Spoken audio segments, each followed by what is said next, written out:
여러분, 안녕하십니까? 저는 삼성 창업자 이병철입니다. 제가 한 세상을 거의 다 살아보며 확신하게 된 진리가 하나 있습니다. 가정을 무너뜨리는 건 가난이 아닙니다. 태도입니다. 아이의 인생을 세우는 것도 돈이 아닙니다. 신뢰입니다. 저는 참 많은 가정을 보았습니다. 부모는 사회적으로 성공했는데 집안에서는 자식이 길을 잃고 방황하는 집이 있었습니다. 반대로 재산도 넉넉한 학벌도 없지만 아이가 또렷한 눈빛으로 자기 길을 찾아가는 집도 있었습니다. 그 차이는 복잡하지 않았습니다. 부모가 하루를 어떤 표정으로, 어떤 말투로, 어떤 태도로 살아내느냐, 딱 그 한 가지였습니다. 아이들은 부모의 말을 오래 기억하지 않습니다. 공부해라, 착하게 살아라, 이런 말은 금방 바람처럼 사라집니다. 하지만 부모의 뒷모습, 힘든 날에도 참고 일어나던 그 얼굴, 위기가 닥쳤을 때 도망치지 않고 버티던 그 태도는 마치 사진처럼 아이 마음속에 평생 남습니다. 저도 젊을 때는 참 가난했습니다. 1938년 대구에서 삼성 상해를 세울 때 제 손에 제대로 된 자본이라고는 쌀 2포대뿐이었습니다. 하지만 그보다 더 무겁게 쥐고 있던 것이 하나 있었습니다. 바로 신용이었습니다. 병철아, 돈은 잃어도 신용은 잃지 마라. 아버지가 제게 해주신 이 한마디가 제 인생의 뼈대가 되었습니다. 어느 날 한 거래처 사장이 제게 이렇게 말했습니다. 지금 당장 돈이 없으면 거래는 여기서 끝이야. 그때 저는 떨리는 손으로 장부를 내밀며 말했습니다. 지금은 어렵지만 약속드린 날짜에 반드시 갚겠습니다. 이 말만큼은 절대 거짓이 아닙니다. 그 사람은 제 눈을 한참 보더니 이렇게 말했습니다. 이 사람 거짓말 못하는 눈이네. 한번 믿어보지. 그 순간부터 신뢰가 쌓였고 그 신뢰 하나가 회사를 살렸습니다. 그래서 저는 평생 이렇게 말해왔습니다. 신용은 기업의 생명이고 신뢰는 가정의 생명이다. 기업에서 거래처가 믿음을 잃으면 계약이 끊기듯 가정에서도 신뢰가 무너지면 아무리 좋은 집에 살아도 그 집은 천천히 가족이 아니라 각자 방에 갇혀 사는 하숙집이 되어버립니다. 오늘날 우리 사회를 보십시오. 나라 전체의 부는 커졌지만 노인이 되어도 가난에서 벗어나지 못하는 분들이 많습니다. 최근 통계에 따르면 우리나라 66세 이상 노인의 상대적 빈곤율은 40%에 가까워 OECD 국가들 가운데 가장 높은 수준이라고 합니다. 평생 가족을 위해 일해온 세대가 노년에 이렇게 서러운 삶을 살고 있다는 건 단순한 숫자를 넘어 가정과 사회의 균열을 보여주는 신호입니다. 한편 가계부채는 국내 총생산 GDP에 견주어도 OECD 국가들 가운데 가장 높은 수준이라는 분석이 나오고 있습니다. 많은 가장들이, 어머니들이 대출 이자와 생활비에 눌려 하루를 버텨내기에도 벅차합니다. 등에 진 짐이 무거워질수록 집에 돌아와 말은 더 거칠어지고 표정은 더 굳어집니다. 그 사이에서 아이들은 어떤 세상을 배우고 있을까요? 돈이 없어서 불행하다가 아니라 이 집은 늘 불안하고 늘 예민하고 늘 서로를 탓한다는 공기를 먼저 배웁니다. 가난이 가정을 무너뜨리는 게 아니라 가난을 대하는 태도가 가정을 무너뜨리는 이유가 여기에 있습니다. 요즘 조사들을 보면 한국의 아이들이 부모와 함께 보내는 시간이 하루 평균 48분에 불과하다는 결과가 있습니다. OECD 평균은 약 151분이라고 하니 절반에도 못 미치는 수준입니다. 또 다른 설문에서는 10명 중 6명이 하루에 가족과 1시간도 대화하지 않는다고 답했습니다. 부모와 자식이 같은 집에서 살지만 마음은 각자 다른 섬에 떠 있는 셈입니다. 이럴수록 더 중요한 것이 바로 신뢰입니다. 돈이 넉넉하지 않아도 시간이 많지 않아도 저 사람 말은 믿어도 된다는 신뢰가 있는 집은 쉽게 무너지지 않습니다.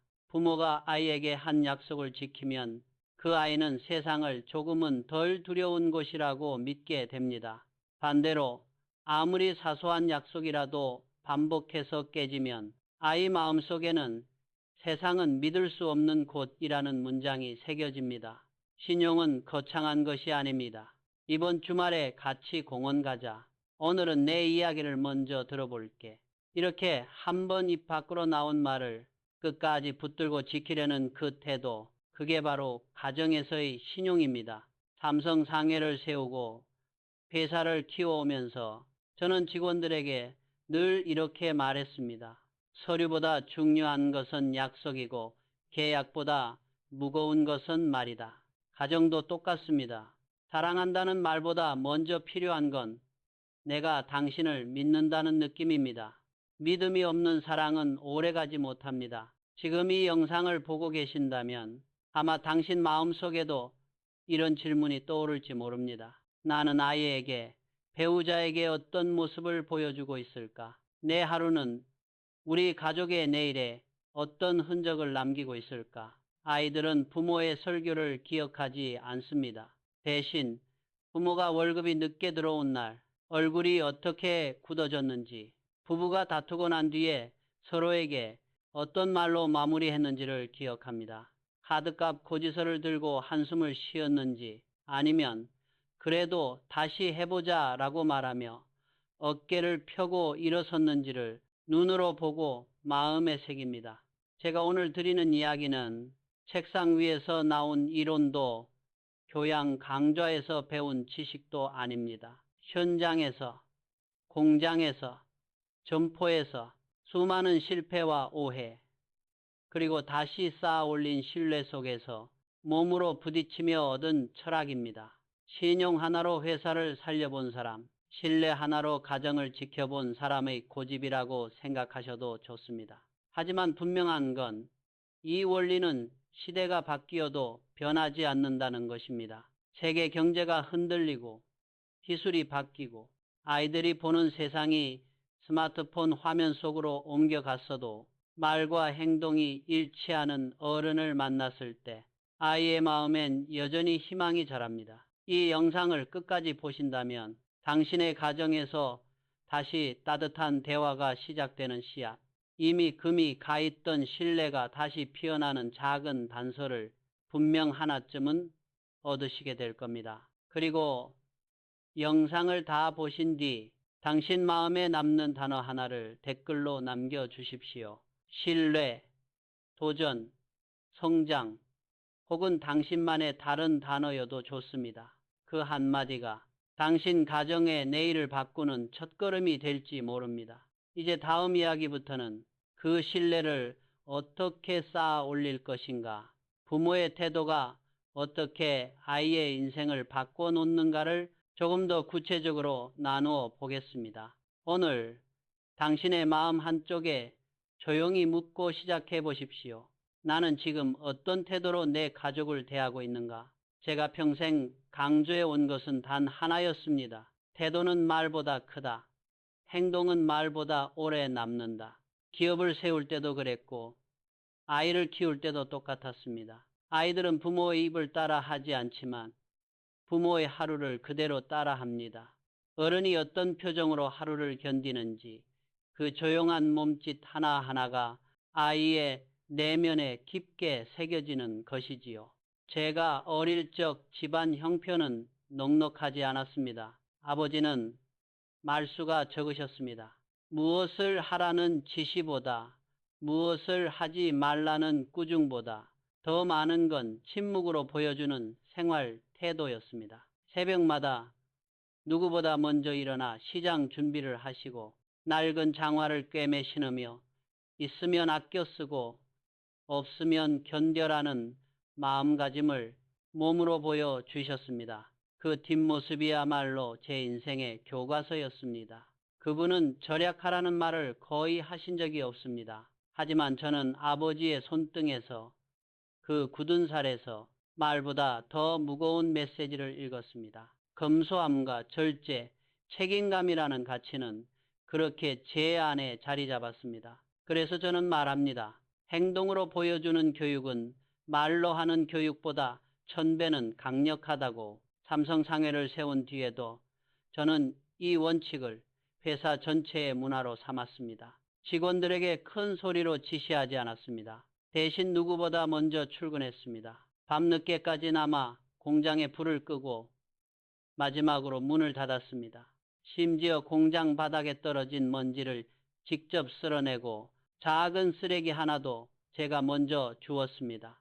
직원들은 그 모습을 보며 말보다 더 큰 태도의 힘을 배웠습니다. 한 번은 한 젊은 직원이 제게 물었습니다. 회장님, 이런 작은 일까지 직접 하셔야 합니까? 저는 웃으며 이렇게 말했습니다. 작은 일 속에 태도가 담기는 법이네. 작은 일을 대하는 사람이 결국 큰 일을 맡을 수 있는 사람이지. 이건 단순히 회사에서만 통하는 말이 아닙니다. 가정에서도 똑같이 적용됩니다. 아이들은 공부하라고 말하는 순간 귀를 닫습니다. 하지만 부모가 책을 펼치는 모습을 하루에 10분만 보아도 아이의 마음속엔 공부는 어른도 계속하는 일이라는 신념이 생깁니다. 부모가 하루 종일 피곤하다며 불평만 하는 집과 비슷한 피곤함 속에서도 그래도 오늘 하루 수고 많았다고 서로의 어깨를 두드리는 집은 아이의 마음이 성장하는 방향이 완전히 다릅니다. 자녀는 말이 아닌 집안의 공기를 통해 삶을 배웁니다. 요즘은 성인이 되어서도 쉽게 무너지는 젊은 세대가 많다고들 합니다. 스트레스 한 번에 포기하고 실패 한 번에 마음을 닫는 모습을 보고 요즘 젊은 사람들은 유약하다고 말하는 어른들도 있지요. 하지만 저는 그렇게 생각하지 않습니다. 아이들이 유약한 게 아니라 실패 앞에서 다시 일어서는 어른의 모습을 볼 기회가 줄어든 것입니다. 한국노동연구원 자료에 따르면 오늘날 부모 세대는 하루 평균 10시간 이상을 일하고 저녁 시간에도 업무 메시지를 확인하는 비율이 70%를 넘습니다. 집에 돌아와 아이들과 보내는 시간은 점점 줄어들다 보니 아이들은 어른이 어려움을 어떻게 넘기는지를 배울 시간이 거의 없습니다. 부모의 뒷모습에서 배워야 할 것을 사회는 아이들에게 스스로 터득하라고만 요구하고 있는 셈이지요. 그러나 어른의 태도 하나가 아이의 인생을 바꿀 수 있다는 사실은 예나 지금이나 변함이 없습니다. 부모가 실패해도 다시 일어나는 모습을 보이는 것, 실수했을 때 변명 대신 담담히 책임지는 모습, 힘겨운 날에도 가족에게 따뜻함을 한 스푼 남겨두는 태도, 이 세 가지가 아이 마음속에 가장 깊은 가르침이 됩니다. 삼성전자 역시 결국 태도의 싸움에서 승부를 걸었습니다. 1970, 80년대 세계 기술은 미국과 일본이 앞서가던 시절이었습니다. 많은 기업들이 저 기술을 모방해서 따라가자 라고 말할 때 저는 이렇게 말했습니다. 모방은 언젠가 한계에 닿는다. 우리는 우리의 방식으로 부딪혀야 한다. 그 태도가 결국 한국 최초의 반도체 공정과 전자산업 혁신의 기반이 되었습니다. 세상 사람들이 보기엔 무모해 보였던 그 도전이 결국 전 세계가 인정하는 기술 경쟁력으로 변했습니다. 이 모든 출발점은 거창한 자본도 남들보다 뛰어난 재능도 아니었습니다. 되는 길이 없다면 우리가 길을 만들자는 태도였지요. 가정의 성장도 이와 다르지 않습니다. 부모가 문제를 피하지 않고 정면으로 바라보는 태도, 갈등이 생기면 서로를 탓하기보다 해결책을 찾으려는 태도, 아이 앞에서 부부가 서로에게 고맙다는 말을 아끼지 않는 태도, 이런 작은 습관들이 쌓여 가족의 미래가 달라집니다. 혹시 오늘 당신은 아이 앞에서 어떤 태도로 하루를 살아냈습니까? 불평하며 하루를 견뎌냈습니까? 아니면 힘들어도 다시 일어서는 모습을 보여주었습니까? 그 태도 하나가 아이의 평생을 바꿀 수도 있습니다. 태도는 말보다 오래 남습니다. 아이들은 부모의 표정으로 세상을 배웁니다. 그리고 당신의 오늘이 그 아이의 내일을 만드는 겁니다. 사람들은 예전부터 제게 이런 질문을 자주 했습니다. 회장님은 어떻게 그렇게 먼 미래를 내다보셨습니까?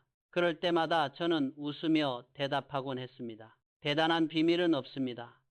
다만 내일을 포기하지 않는 사람만이 내일을 볼 수 있을 뿐이지요. 저는 제 인생을 한마디로 정리하라면 이렇게 말하고 싶습니다. 비전 부모의 내일이 자녀의 나침반이 된다. 아이들은 부모의 말을 따라가지 않습니다. 부모가 바라보는 방향을 따라갑니다. 말은 잊혀져도 어른의 시선이 어디를 향해 있는지는 아이 마음에 분명히 남습니다. 저는 대구의 작은 쌀가게에서 출발했습니다. 하루에 쌀 2말 팔기도 쉽지 않던 시절이었습니다. 가게 문을 열며 들어오는 찬바람이 오늘도 손님이 없으면 어쩌나 하는 걱정을 데리고 들어오던 때였습니다. 그러나 저는 매일 아침 셔터를 올리며 마음속으로 다짐했습니다. 언젠가 내 손으로 회사를 세우겠다. 오늘은 비록 쌀 2포대지만 언젠가는 사람들이 믿고 함께 일하는 큰 상사를 만들겠다. 그 다짐 한마디가 저를 붙잡아 주었습니다. 손님이 없어 한숨이 나올 때도, 거래가 틀어져 속이 타들어갈 때도 그 말을 떠올리며 다시 계산대를 정리하고 바닥을 쓸고 새로운 거래처를 찾아 나섰습니다. 결국 그 작은 꿈 하나가 오늘의 삼성을 만들었습니다. 아이들도 똑같습니다. 부모가 오늘을 버티느라 힘들어하는 모습만 보여주면 아이 마음엔 인생은 버티는 것이라는 인상만 남습니다. 하지만 가난하더라도 형편이 넉넉하지 않더라도 다음 달에는 이렇게 해보자. 3년 뒤엔 우리 가족이 이런 모습이 되면 좋겠다. 이렇게 내일을 이야기하는 부모 밑에서 자란 아이들은 눈빛이 다릅니다. 비전이란 거창한 미래의 설계도가 아닙니다. 비전은 크다고 좋은 것이 아니다. 실행할 수 있을 만큼 구체적이어야 한다. 저는 늘 이렇게 말했습니다. 그래서 회사에서도 가정에서도 가능하면 목표를 숫자로 적었습니다. 회사에서는 올해는 매출을 얼마까지 올리자라고만 말하지 않았습니다. 몇 개의 새로운 거래처를 만들 것인지, 어디에 투자하고 어디를 줄일 것인지 구체적인 숫자와 계획으로 나누어 직원들과 함께 공유했습니다. 그렇게 연 단위, 월 단위, 심지어 하루 단위까지 할 수 있는 목표를 정하다 보니 불안은 줄어들고 행동은 명확해졌습니다. 가정에서도 저는 비슷한 원칙을 그대로 적용했습니다. 올해는 빚을 절반으로 줄이자. 한 달에 한 번은 가족이 꼭 같이 식사하자. 일주일에 한 번은 아이가 하고 싶은 이야기를 30분만이라도 들어주자. 이렇게 적어두고 벽에 붙였습니다. 처음엔 별것 아닌 것처럼 보이는 이 작은 약속들이 시간이 지나면서 놀라운 힘을 발휘했습니다. 식탁에 둘러앉아 밥 먹는 날이 조금씩 늘어나면서 가족 간의 대화가 깊어졌고 서로에 대한 오해가 줄어들었습니다. 경제적으로도 빚이 줄어들자 집안의 한숨이 서서히 사라지고 대신 조금만 더 해보자는 말이 늘어났습니다. 비전이 있는 집과 없는 집은 공기부터 다릅니다. 비전이 없는 집에서는 요즘 세상이 다 그렇지 뭐 안 돼 해봐야 소용없어 이런 말이 자연스럽게 나오지만 비전이 있는 집에서는 그래도 우리가 할 수 있는 걸 해보자, 조금씩 나아질 수 있는 방법을 찾아보자 라는 대화가 오갑니다. 불평보다 희망의 이야기가 많고 막막함보다 구체적인 계획이 많아지는 집. 그런 가정에서 자란 아이들은 자신의 삶을 두려움보다 기대하는 마음으로 바라보게 됩니다. 물론 비전을 말한다고 해서 당장 현실이 달라지는 것은 아닙니다. 여전히 통장 잔고는 얇고 몸은 지쳤고 사회는 빠르게 변합니다. 그러나 비전을 가진 부모는 이 모든 현실을 아이에게 그대로 짓누르지 않습니다. 대신 이렇게 말합니다. 지금은 힘들지만 이 시기도 분명 지나간다. 그때 우리가 더 단단해져 있으려면 지금 무엇을 준비해야 할까? 이 한마디가 아이에게 해주는 교육은 어떤 학원 수강료보다 크다고 저는 믿습니다. 저는 회사에서 비전 회의를 중요하게 생각했습니다. 그리고 어느 순간 깨달았습니다. 가정에도 비전 회의가 필요하다는 것을요. 거창할 필요는 없습니다. 한 주에 한 번 10분이라도 가족이 모여 앉아 이런 대화를 나누는 것입니다. 이번 주는 어떻게 살았을까?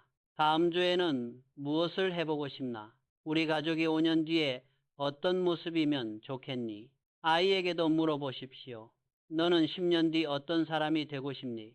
아이의 대답이 아직 서툴러도 괜찮습니다.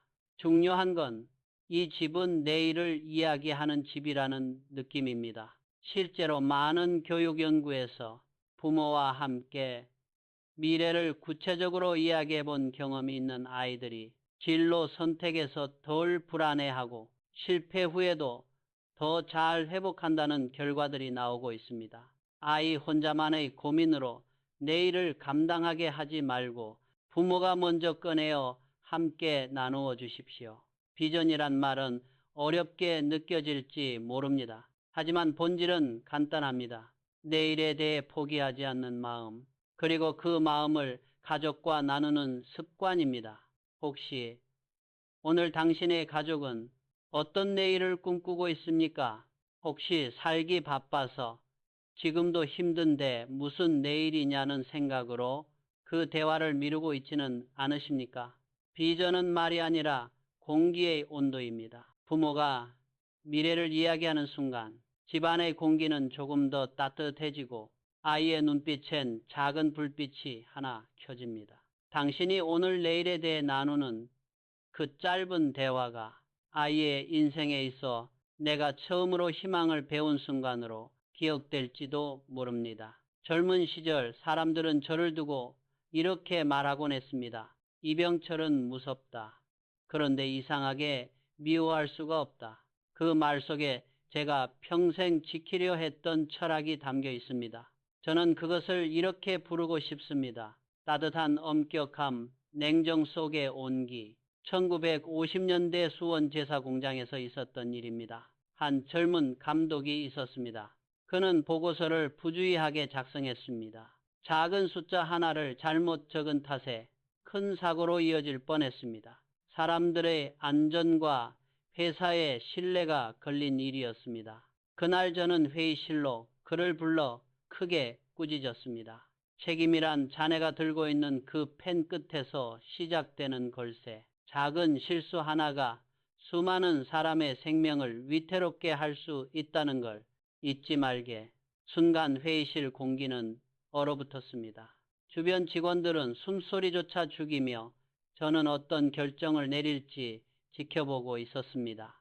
하지만 그날 저녁 제 마음속에는 또 다른 생각이 자리 잡았습니다. 이 젊은이가 지금 이 꾸중을 어떻게 기억하게 될까? 단지 상처로 남게 할 것인가? 아니면 성장의 계기로 남게 할 것인가? 다음 날 저는 그 감독을 다시 불렀습니다. 이번에는 회의실이 아니라 공장 근처 허름한 식당이었습니다. 따뜻한 국밥 2그릇을 시켜놓고 제가 먼저 말을 꺼냈습니다. 어제는 좀 심했네. 그만큼 자네가 더 성장하길 바랐기 때문이야. 자네에 대한 기대가 없었다면 그냥 다른 사람으로 바꾸자고 했을 걸세. 그 순간 그의 눈가가 붉어지더니 눈물이 맺혔습니다. 그날 이후 그는 누구보다 성실한 인재가 되었고 훗날 삼성물산의 핵심 인물로 성장했습니다. 그 일을 통해 저는 더욱 확신하게 되었습니다. 엄격함이란 미움이 아니라 사랑과 믿음의 또 다른 얼굴이라는 것을. 냉정함만 있는 꾸중은 사람의 마음을 닫게 만들지만 그 뒤에 따뜻한 손길이 함께할 때 그 꾸중은 사람을 일으켜 세우는 발판이 됩니다. 자식을 키우는 일도 똑같습니다. 왜 이렇게 못하니? 라는 말은 아이의 마음을 얼어붙게 합니다. 하지만 너라면 더 잘할 수 있어 라는 한마디는 동일한 상황에서 전혀 다른 씨앗을 심습니다. 전자는 수치심을, 후자는 가능성을 남깁니다. 어릴 적 제 아버지는 이렇게 말씀하시곤 했습니다. 머리는 냉정하게, 마음은 따뜻하게 써라. 그 한마디가 제 인생의 나침반이 되었습니다. 그래서 저는 회사에서도 가정에서도 혼낼 이유가 있을 때는 분명하게 말하되 마지막에는 반드시 손을 내밀려고 노력했습니다. 한 직원이 어느 날 제게 말했습니다. 회장님은 무서울 때도 있지만 이상하게 믿음이 갑니다. 꾸중을 듣고 나면 그래도 나를 포기하지는 않는구나 라는 생각이 듭니다. 저는 웃으며 대답했습니다. 내가 자네들을 미워해서 꾸짖는 것이 아니라 더 단단해지길 바라기 때문에 그러는 걸세. 부모와 자식 사이에서도 이 원칙은 그대로 적용됩니다. 요즘 많은 가정에서 두 가지 극단이 보입니다. 아이가 조금만 잘못해도 심하게 몰아붙이는 집, 반대로 어떤 실수에도 일절 지적하지 않고 내 마음대로 해라 라고 방치하는 집. 두 가지 모두 아이 마음속에 불안을 남깁니다. 심리학 연구에 따르면 엄격함과 따뜻함이 균형을 이룬 양육 방식을 권위 있는 양육이라고 부릅니다. 규칙은 분명하지만 사랑과 설명이 함께 있는 방식이지요. 이런 환경에서 자란 아이들이 학업 성취도와 자존감이 높고 문제 행동도 적다는 결과가 여러 연구에서 반복해서 나타났습니다. 반대로 통제만 강하고 따뜻함은 없는 집 또는 사랑만 많고 기준은 없는 집에서 자란 아이들은 자신감과 자기조절 능력에서 어려움을 겪는 경우가 많다고 합니다. 어른 세대인 우리도 돌이켜보면 가장 기억에 남는 어른은 무조건 잘해주기만 하던 사람이 아니라 때론 무섭게 혼내면서도 마지막에 등을 토닥여주고 그래도 나는 너를 믿는다고 말해주던 사람이었을 것입니다. 가정에서의 따뜻한 엄격함이란 규칙을 세우되 그 이유를 설명해 주는 것입니다. 밤 10시 이후에는 휴대폰을 사용하지 말라 해서 끝나는 것이 아니라 내 건강과 내일을 위해 이 규칙을 함께 지켜보자 라고 말해주는 것. 시험을 망쳤을 때 도대체 뭐 했냐 라고 소리치는 대신 이번 결과는 아쉽지만 너라면 다음엔 더 잘할 수 있다고 믿는다. 함께 방법을 찾아보자 라고 말하는 것. 이 한 끗 차이가 아이에게 나는 문제야 라는 낙인을 찍을지 나는 실수했지만 다시 해볼 수 있는 사람이라는 믿음을 줄지를 가릅니다. 혹시 오늘 당신은 가족 중 누군가를 너무 냉정하게만 대하지는 않았습니까? 실수한 배우자에게, 기대에 못 미친 자녀에게 상처만 남기는 말을 하지는 않았습니까? 따뜻한 엄격함은 어렵지 않습니다. 혼낼 때는 이유를 분명히 말하고 끝에는 반드시 마음을 다시 이어주는 한마디를 더하는 것입니다. 그래도 나는 너를 믿는다. 우리가 함께라면 다시 해볼 수 있다. 이 마지막 한 문장이 아이의 마음을 다시 일으키고 부부 사이의 끈을 다시 묶어줍니다. 냉정한 꾸중 뒤에 따뜻한 한 숟가락의 온기를 더해 보십시오. 그 작은 온기가 당신의 가족을 그리고 당신 자신을 한 단계 더 성장하게 만들 것입니다. 제가 평생 사람을 이끌며 깨달은 진리가 있습니다. 인정과 격려 그리고 칭찬은 사람을 성장시킨다. 이 한마디가 회사를 바꾸고 가정을 따뜻하게 만들었습니다. 1960년대 수원 공장 시절이었습니다. 겨울이 유난히도 매서운 날이었습니다. 한 젊은 직원이 시멘트 포대를 옮기다가 그만 미끄러져 넘어졌습니다. 포대가 터지며 하얀 가루가 사방에 튀었고 그는 얼굴이 새빨개져 어쩔 줄 몰라 했습니다. 주변에서는 작은 웃음과 수군거림이 새어나왔습니다. 저 사람은 안 되겠어. 저래서야 앞으로 큰일을 어떻게 맡겠나. 저는 잠시 그 모습을 지켜보다가 그에게 다가가 조용히 말했습니다. 괜찮네. 누구나 처음엔 서툴지. 그래도 자네가 여기까지 포대를 옮겼잖나. 한 번 더 해보세. 이번엔 자네가 제일 먼저 가장 당당하게 해보게. 그 말에 그의 눈빛이 달라졌습니다. 그날 이후 그는 누구보다 먼저 출근하고 가장 늦게 퇴근하는 직원이 되었습니다. 몇 년이 지나 그는 부서장이 되어 수십 명의 직원을 이끄는 사람이 되었습니다. 그때 저는 확신했습니다. 사람은 꾸중만으로는 변하지 않는다. 사람을 바꾸는 힘은 넌 할 수 있다는 인정과 수고했다는 격려에서 나온다는 것을. 직원도 자식도 똑같습니다. 많은 어른들이 이렇게 말합니다. 잘하면 칭찬해줘야지. 아직은 부족한데 뭘 칭찬하나. 그러나 실제로는 순서가 반대입니다. 잘해서 칭찬받는 것보다 칭찬받아서 잘하게 되는 것이 훨씬 많습니다. 칭찬은 단순한 위로나 기분 좋은 말이 아닙니다. 사람 안에 숨어있는 가능성을 밖으로 끌어올리는 힘입니다. 내가 노력하는 걸 알고 있다. 오늘도 최선을 다했잖아. 이 짧은 말들이 사람의 어깨를 펴고 눈빛을 다시 살립니다. IMF 외환위기 시절 회사는 큰 어려움에 빠졌습니다. 매출은 줄고 구조조정의 그림자가 짙게 드리워졌습니다. 수많은 직원들이 내일 나는 여기에 있을 수 있을까 하는 불안 속에서 일하고 있었습니다. 그때 저는 회의에서 성과표 숫자만 들여다보지 않았습니다. 대신 직원들에게 먼저 물었습니다. 오늘도 할 수 있는 만큼 최선을 다했는가? 그리고 이렇게 말했습니다. 오늘도 수고했네.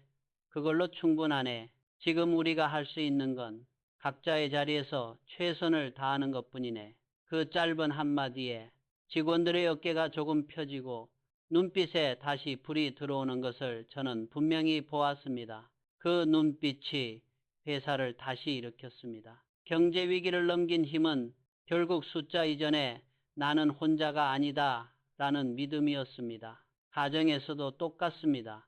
요즘 많은 부모님들이 이렇게 말씀하십니다. 아이가 더 잘하면 그때 칭찬해야지. 지금 칭찬하면 자만할까봐 걱정이에요. 하지만 아이에게 정말 필요한 칭찬은 완벽한 결과에 대한 상이 아니라 넘어져도 다시 일어난 용기에 대한 인정입니다. 오늘 시험에서 좋은 점수를 받지 못했더라도 이번엔 아쉽지만 네가 준비하는 과정을 나는 봤다.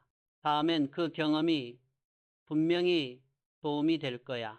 이렇게 말해주는 부모 밑에서 자란 아이는 실패를 두려워하지 않습니다. 아이들은 넌 왜 이것밖에 못하니? 라는 말을 들으면 결과를 숨기려 하지만 그래도 해봤잖아. 그게 중요하다. 라는 말을 들으면 실패조차도 부모와 나눌 수 있는 경험으로 받아들입니다.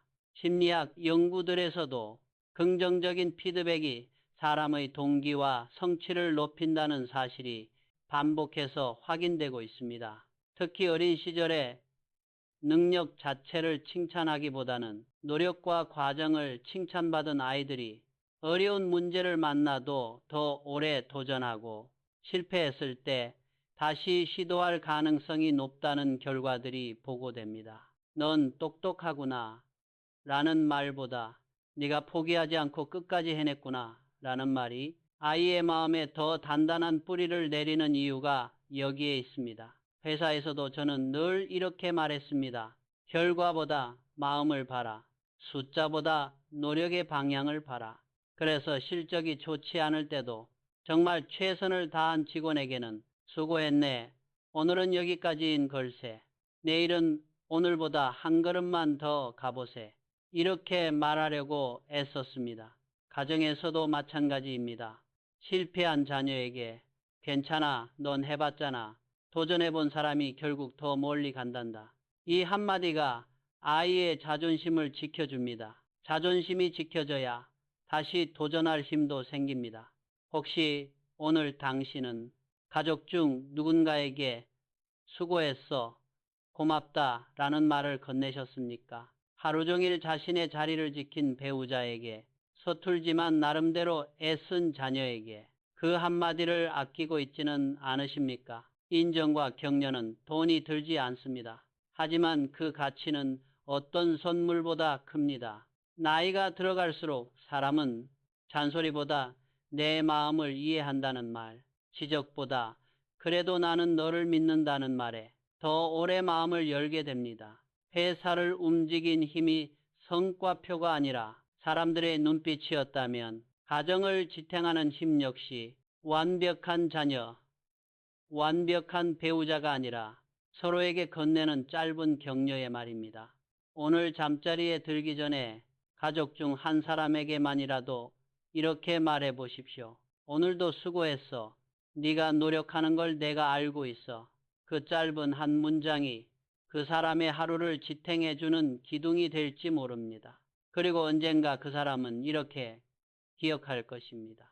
내가 힘들어도 다시 일어설 수 있었던 건 그때 내 편이 되어준 그 한마디 덕분이었다. 제가 평생 조직과 가정을 이끌며 지켜온 원칙이 있습니다. 바로 따뜻한 엄격함, 사과의 리더십, 사랑이 담긴 단호함입니다. 진짜 리더는 냉정하게 꾸짖을 줄도 알아야 하지만 자신이 틀렸을 때는 먼저 머리 숙일 줄도 아는 사람입니다. 이건 회사에서만이 아니라 가정에서도 똑같이 통하는 법칙입니다. 1960년대 수원 제사 공장에서 일어난 일입니다. 한 젊은 감독이 보고서를 대충 써서 큰 사고로 이어질 뻔한 일이 있었습니다. 그날 저는 그를 불러 단호하게 말했습니다. 작은 실수 하나가 사람의 생명을 앗아갈 수도 있어. 책임은 네가 들고 있는 그 펜 끝에 달려있다. 순간 공기는 얼어붙고 주변 사람들까지 숨을 죽였습니다.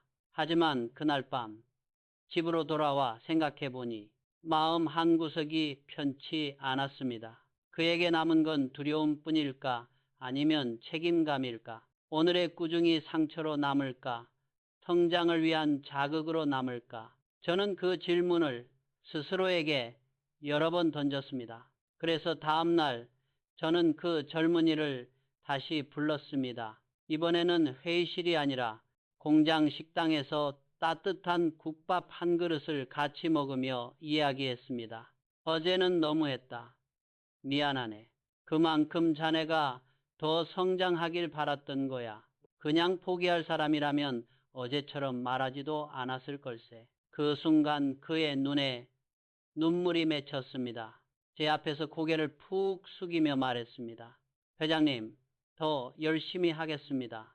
그날 이후 그는 누구보다 성실하게 현장을 지켰고 훗날 삼성물산의 핵심 인재로 성장했습니다. 그 일을 통해 저는 확신하게 되었습니다. 엄격함이란 미움이 아니라 믿음의 또 다른 얼굴이다. 냉정한 꾸중 뒤에 따뜻함이 남을 때 그 꾸중은 상처가 아니라 성장의 발판이 됩니다. 반면 따뜻함 없는 냉정함은 사람의 마음을 얼어붙게 만들 뿐입니다. 그리고 어느 날 그 법칙이 저 자신을 향해 시험대에 올려놓았습니다.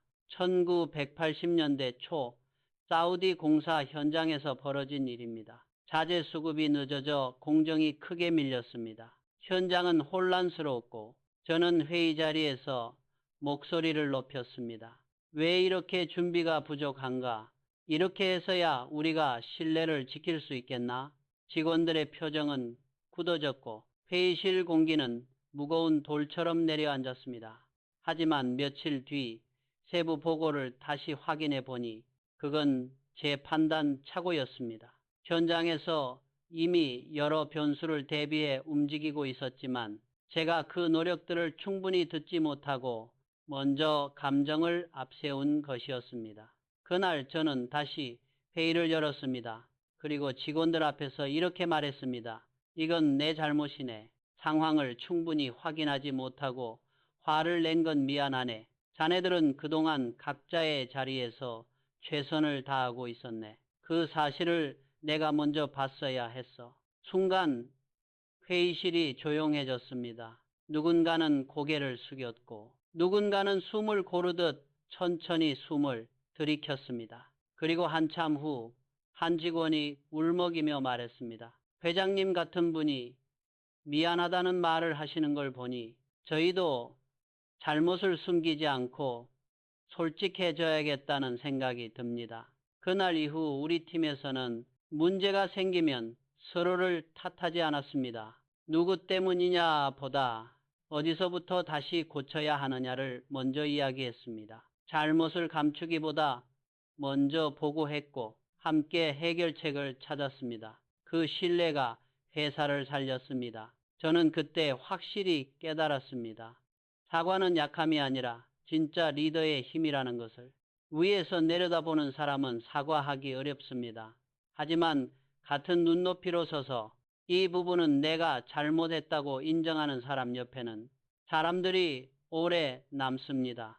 가정도 마찬가지입니다. 아이를 키우다 보면 감정이 앞서서 목소리가 커질 때가 있습니다. 피곤한 하루 끝에 사소한 일에도 예민하게 반응하며 평소 하지 않던 말을 던질 때도 있습니다. 그럴 때 많은 부모가 이렇게 생각합니다. 부모가 미안하다고 말하면 권위가 떨어지지 않을까? 그러나 저는 정반대라고 말씀드리고 싶습니다. 진짜 권위는 두려움에서 나오지 않습니다. 존경에서 나옵니다. 그리고 존경은 솔직한 사람에게 향합니다. 아이에게 이렇게 말해 보십시오. 아빠가 엄마가 어제는 너무 화가 나서 말을 심하게 했구나. 미안하다. 그렇다고 해서 너를 사랑하지 않는 건 아니야. 아빠는 여전히 네가 잘해낼 거라고 믿는다. 이 한마디를 들은 아이는 부모가 완벽해서 존경하는 것이 아니라 자신의 감정과 실수를 인정할 줄 알기 때문에 더 깊이 신뢰하게 됩니다. 연구들에서도 리더가 자신의 실수와 한계를 인정할 때 구성원들의 신뢰와 협력이 높아진다는 결과가 나옵니다. 가정에서도 비슷합니다. 부모가 사과할 줄 아는 집일수록 아이들이 잘못을 숨기지 않고 솔직하게 털어놓으며 문제가 생겼을 때 함께 해결하려는 태도가 커집니다. 혼낼 때는 이유를 분명히 말하고 끝에는 반드시 따뜻하게 마무리하십시오. 아빠는 네가 해낼 거라 믿는다. 우리는 가족이니까 다시 같이 해보자. 이 마지막 한 문장이 아이의 마음을 다시 일으켜 세웁니다. 혹시 오늘 가족 중 누군가에게 미안하다라는 말을 건네야 할 일이 있지 않습니까? 그 짧은 한마디가 무너진 신뢰를 다시 잇고 서로의 마음을 다시 하나로 묶는 시작이 될 수 있습니다. 나이가 들수록 우리는 깨닫게 됩니다. 완벽한 부모, 완벽한 리더는 없습니다. 다만 실수했을 때 도망치지 않고 조용히 책임을 인정하고 다시 손을 내미는 사람, 그 사람이 진짜 어른이고 진짜 부모입니다.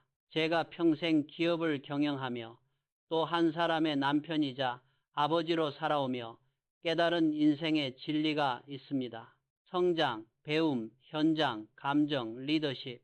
성장하는 부모가 아이를 바꾼다. 완벽한 부모는 없습니다. 하지만 매일 조금씩 배우고 변하려는 부모, 그 한 걸음이 아이의 인생을 바꿉니다. 젊은 시절 저는 늘 배웠습니다. 경제신문, 기술보고서, 해외 기업의 사례, 심지어 젊은 직원이 회장님, 이 책 한번 읽어보시죠 라며 내민 신간까지 밤마다 책상 위에 수북이 쌓여 있었습니다. 사람들은 이렇게 말했습니다. 이병철 회장님, 이미 성공하셨는데 아직도 공부하십니까? 그때마다 저는 웃으며 대답했습니다. 공부는 성공한 사람이 하는 게 아니라 성장하려는 사람이 하는 거야. 저는 늘 믿었습니다. 배움은 나이를 가리지 않는다. 배우는 사람은 늙지 않는다. 몸은 늙어도 배우는 마음은 나이를 먹지 않는 법입니다. 그래서 저는 가능하면 책상에서만 머물지 않으려 했습니다. 보고서만 보고 결정을 내리지 않았습니다. 공장과 연구소, 해외 현장으로 직접 발걸음을 옮겼습니다. 기술자들과 함께 기계 옆에 서서 이 부품이 왜 이렇게 생겼나? 이 공정에서 가장 어려운 점은 무엇인가를 묻고 또 물었습니다. 그 현장 속에서만 진짜 지식이 살아 숨쉰다고 믿었기 때문입니다. 책에서 본 숫자와 그래프는 머리로 이해되지만 현장에서 땀 흘리는 사람들의 표정, 기계 소리, 냄새 속에서 느끼는 문제의 무게는 가슴으로 들어왔습니다. 이 경험은 아이를 키우는 데에도 똑같이 적용됩니다. 아무리 좋은 말을 늘어놓아도 부모가 실천하지 않으면 아이는 배우지 않습니다. 아이들은 부모의 입보다 손을 보고 말보다 표정을 보고 자랍니다. 나는 책 한 줄 읽지 않으면서 아이에게만 공부해라, 배워야 산다라고 말하고 있지는 않은지 한번 돌아볼 필요가 있습니다. IMF 때 저는 직원들에게 이렇게 말했습니다. 책에서는 위기를 이론으로 배우지만 현장에서는 사람의 마음으로 버틴다. 그래서 저는 위기일수록 더 현장으로 내려갔습니다. 공장 식당에서 직원들과 같은 밥을 먹고 긴장된 얼굴로 출근하는 그들의 눈빛을 직접 보았습니다. 그 한 끼의 밥이 수십 권의 교과서보다 강한 메시지가 되었습니다. 우리는 아직 함께다. 이 자리를 쉽게 포기하지 않겠다. 이 믿음이 사람들의 마음을 붙들어 주었습니다. 가정도 같습니다. 아이에게 공부해라 라는 말 대신 아빠도 오늘 새로운 걸 하나 배웠어 라고 말해 보십시오. 엄마도 요즘 이런 책을 읽고 있어 라고 보여주십시오. 요즘 조사들을 보면 우리나라 성인의 연간 독서량은 평균 4억 권 남짓이라고 합니다.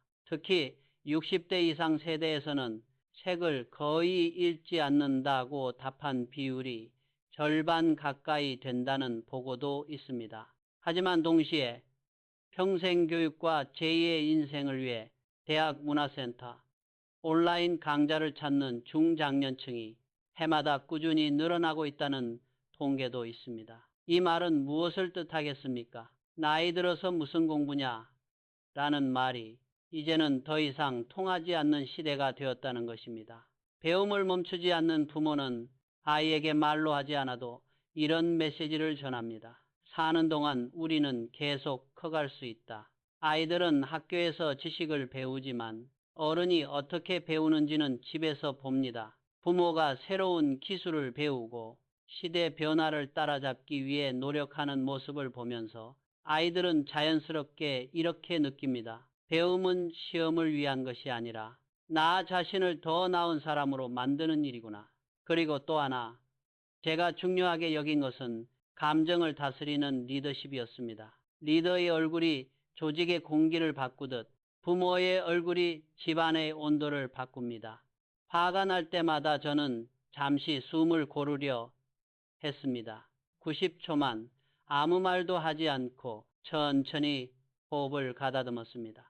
그 90초가 말을 살렸고 관계를 살렸습니다. 심리학자들은 감정의 파도가 약 90초에서 2분 정도면 크게 가라앉는다고 말합니다. 그 시간을 그대로 쏟아내면 후회가 되고 숨을 고르면 지혜가 됩니다. 이건 경영자에게도 부모에게도 똑같이 중요한 법칙입니다. 아이 앞에서 감정을 조절하는 모습, 배우자에게 화가 나도 한 박자 숨을 고르고 말하는 모습, 그것이야말로 가장 깊은 교육입니다. 부모가 자기 감정을 책임지는 집에서 자란 아이는 자신의 감정도 남 탓하지 않고 다스릴 줄 압니다. 성장은 거창한 도전이 아닙니다. 책 한 장을 읽는 것, 오늘보다 내일 조금 더 따뜻하게 말하는 것, 화가 났다가도 한 번 더 참고 웃어보는 것, 이게 바로 하루 1% 성장하는 부모의 태도입니다. 실제로 어느 연구에서는 하루에 단 15분씩만 독서하는 습관을 가진 사람과 그렇지 않은 사람의 장기적인 지식 격차가 몇 년만 지나도 크게 벌어진다는 결과가 있습니다. 가정도 마찬가지입니다. 하루에 10분만이라도 대화하고 하루에 한 번만이라도 고마움을 표현하는 집과 그렇지 않은 집의 차이는 처음에는 작아 보이지만 5년, 10년이 지나면 전혀 다른 풍경을 만들어냅니다. 가족이 함께 배우는 집에는 언제나 희망이 있습니다. 같이 책을 읽지 않아도 좋습니다. 각자가 조금씩 성장하며 서로의 배움을 나누는 것만으로도 집안의 공기는 달라집니다. 어느 날 저녁 이런 대화를 나눠보십시오. 오늘 나는 이런 걸 새로 알게 됐어. 나는 오늘 이런 실수를 했는데 거기서 이런 걸 배웠어. 이 짧은 나눔이 아이에게는 마음속 교과서가 됩니다. 혹시 오늘 당신은 어제보다 단 1%라도 성장하셨습니까? 책 한 페이지라도 넘겨보았습니까? 어제보다 조금 더 따뜻한 말을 가족에게 건네보셨습니까?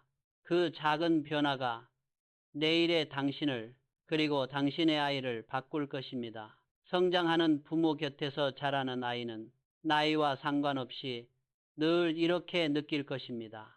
우리 집은 여전히 배우는 집이다. 그래서 나도 아직 늦지 않았다. 살아오며 제가 확신하게 된 것이 있습니다. 가정을 바꾸는 힘은 거창한 말이나 큰 돈이 아니라 매일 반복되는 작은 태도에서 시작된다는 사실입니다.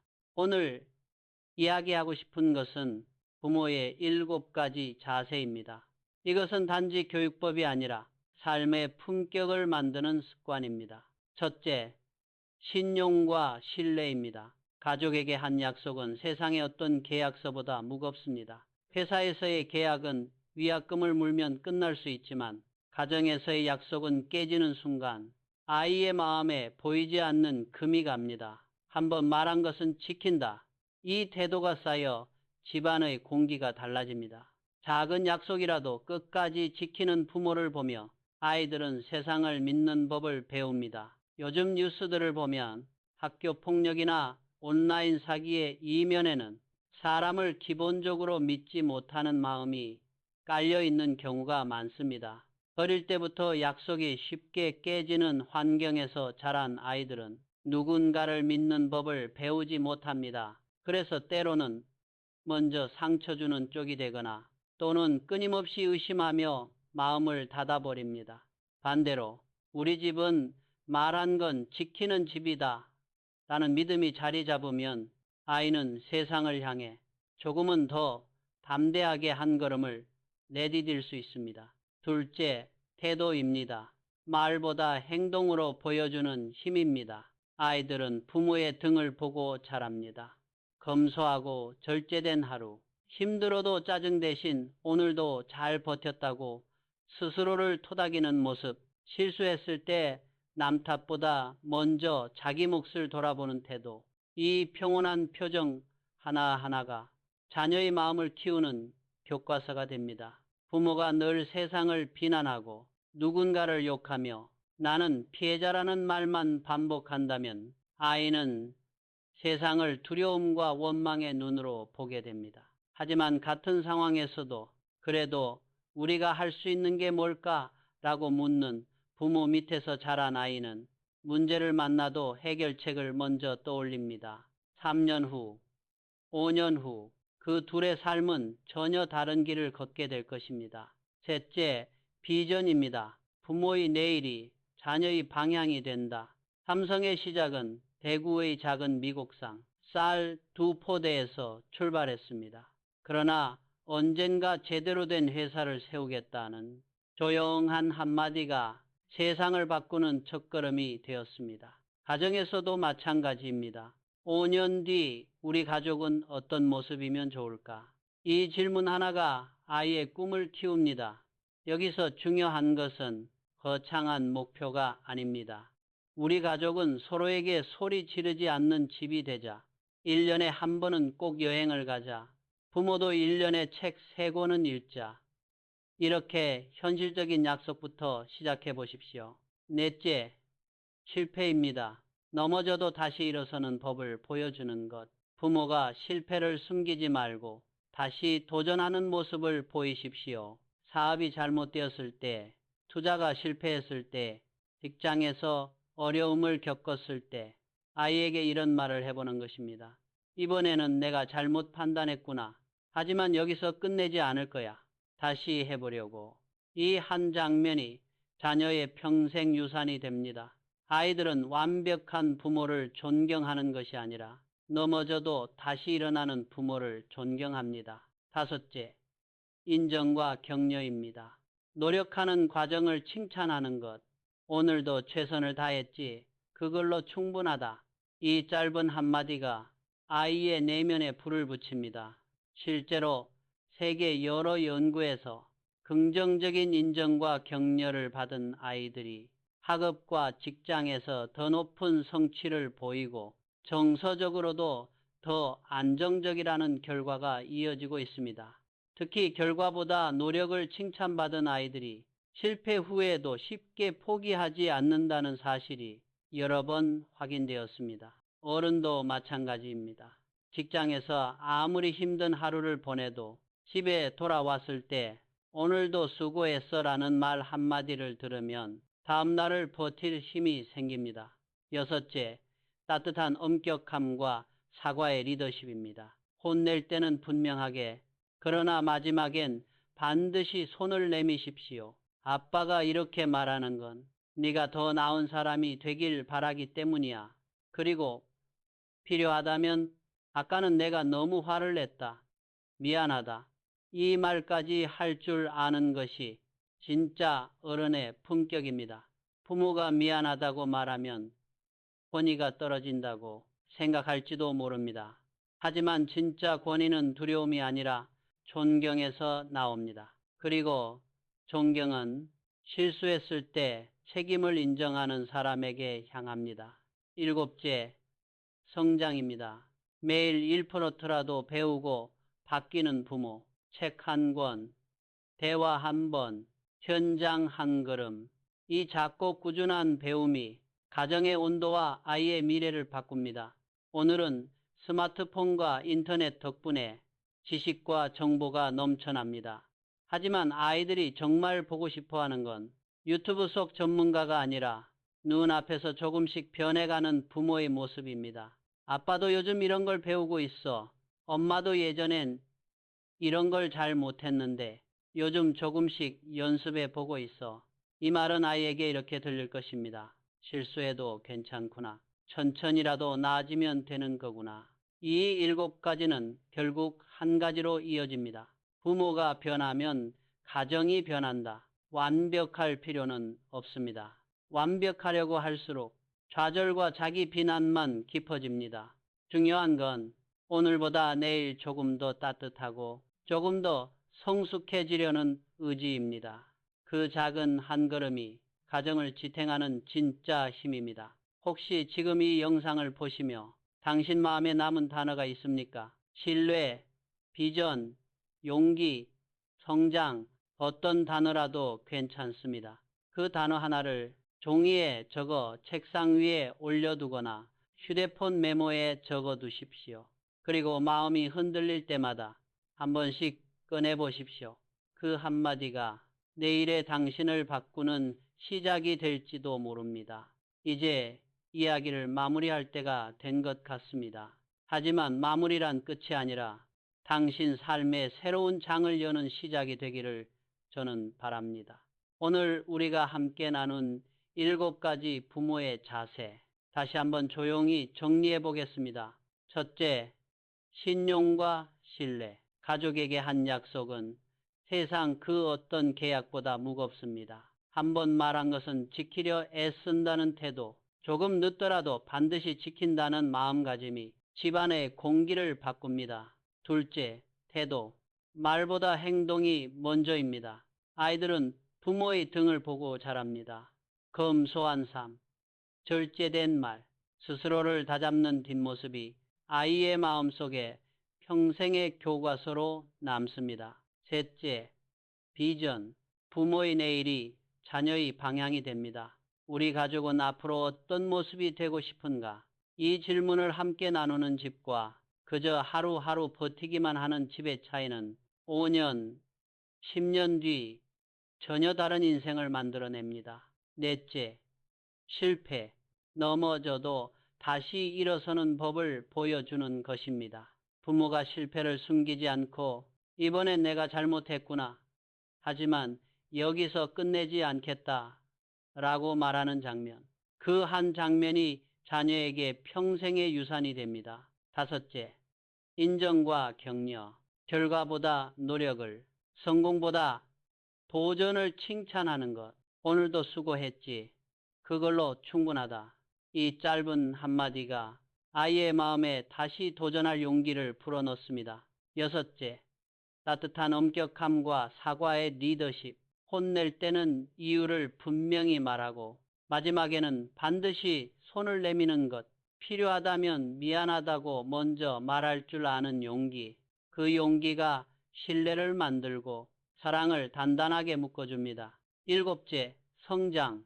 매일 1%라도 배우고 바뀌려는 부모, 책 한 권, 대화 한 번, 현장 한 걸음, 이 작고 꾸준한 배움이 가정의 온도와 아이의 내일을 바꿉니다. 이 7가지는 결국 한 문장으로 모아집니다. 부모가 변하면 가정이 변한다. 우리는 종종 이렇게 말합니다. 세상이 너무 변해서, 요즘 아이들은 우리 때와 달라서, 가정이 예전 같지 않아서. 하지만 통계를 들여다보면 이 말 뒤에 숨은 또 다른 진실이 보입니다. 우리나라 1인 가구 비율은 이미 30%를 넘었고 혼자 사는 중장년 노년층이 빠르게 늘고 있습니다. 노년층의 고독감과 우울감 역시 OECD 국가들 중 높은 수준을 기록하고 있습니다. 경제가 발전해도, 집값이 오르고 소득이 늘어도 마음속의 외로움과 관계의 균열은 숫자로 쉽게 해결되지 않습니다. 그래서일 것입니다. 많은 분들이 나이가 들어갈수록 내 곁에 진짜 남는 사람은 누구인가를 묻게 됩니다. 결국 마지막에 남는 것은 큰 집도, 두툼한 통장도, 화려한 직함도 아닙니다. 내가 믿을 수 있는 사람, 그리고 나를 믿어주는 사람, 이 둘이 있을 때 가정은 비로소 집이 되고 쉼터가 됩니다. 지금 이 영상을 보고 계신 당신도 어쩌면 이런 마음을 품고 계실지 모릅니다. 이 나이에 내가 뭘 바꿀 수 있을까? 이미 아이들도 다 컸고 가정 안의 상처도 너무 깊어진 건 아닐까? 저는 이렇게 말씀드리고 싶습니다. 늦었다고 느끼는 지금이 가장 빠른 때일 수 있습니다. 나이가 들수록 우리는 큰 변화를 바라기보다 이미 굳어진 것들을 탓하며 손을 놓고 싶어질 때가 많습니다. 하지만 관계는 나이와 상관없이 한 사람의 작은 태도에서 다시 시작될 수 있습니다. 오늘 집에 돌아가 가족에게 이런 말을 한번 건네보십시오. 요즘 내가 많이 예민했지. 미안하다. 내가 평생 고생해온 것만 생각했지. 내 마음은 잘 못 봐줬던 것 같구나. 앞으로는 우리 조금씩이라도 같이 바꿔보자. 이 말이 어색하실지도 모릅니다. 목이 메어서 말끝이 흔들릴지도 모릅니다. 하지만 바로 그 떨림 속에 진심이 담깁니다. 그리고 한 가지를 더 부탁드리고 싶습니다. 이 영상을 다 보신 뒤 당신 마음에 남은 단어 하나를 댓글로 남겨주십시오. 신뢰, 비전, 용기, 성장, 혹은 미안함, 고마움, 다시, 같은 당신만의 단어라도 좋습니다. 그 한 단어를 고르고 적는 시간이 곧 당신 마음을 돌아보는 시간이 됩니다. 그리고 그 단어 하나가 당신 가정의 내일을 바꾸는 첫 문장이 될지도 모릅니다. 요즘 많은 분들이 말합니다. 유튜브에는 온갖 정보가 넘치지만 정작 내 삶을 붙들어 줄 말은 찾기 어렵다. 그래서 저는 이 영상을 화려한 기술이 아닌 한 사람의 인생에서 나온 이야기로 채우고 싶었습니다. 이병철이라는 이름이 남긴 경영철학, 성공신화도 중요하겠지만 제가 정말 전하고 싶은 것은 어떤 삶의 태도가 한 가정과 한 기업을 세웠는가 하는 질문입니다. 당신의 하루에도 작지만 단단한 변화가 시작되기를 진심으로 바랍니다. 오늘 나눈 7가지 중 단 하나만이라도 마음에 품고 이번 주 안에 가정에서 작은 실천 하나를 해보십시오. 아이에게 먼저 수고했다고 말하기, 배우자에게 오랜만에 고맙다고 말하기 있습니다.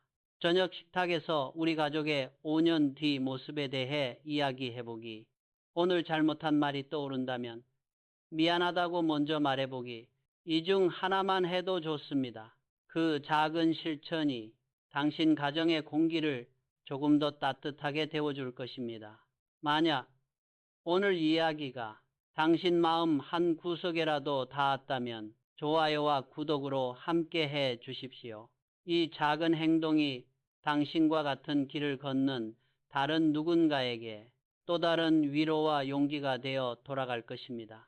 마지막으로 당신의 가정에 오늘도 따뜻한 빛이 함께하길 바랍니다. 비록 바람이 세게 불어도 창밖에 비가 내려도 집안만큼은 서로를 믿고 기대 쉴 수 있는 따뜻한 등불이 되어 주시길 바랍니다.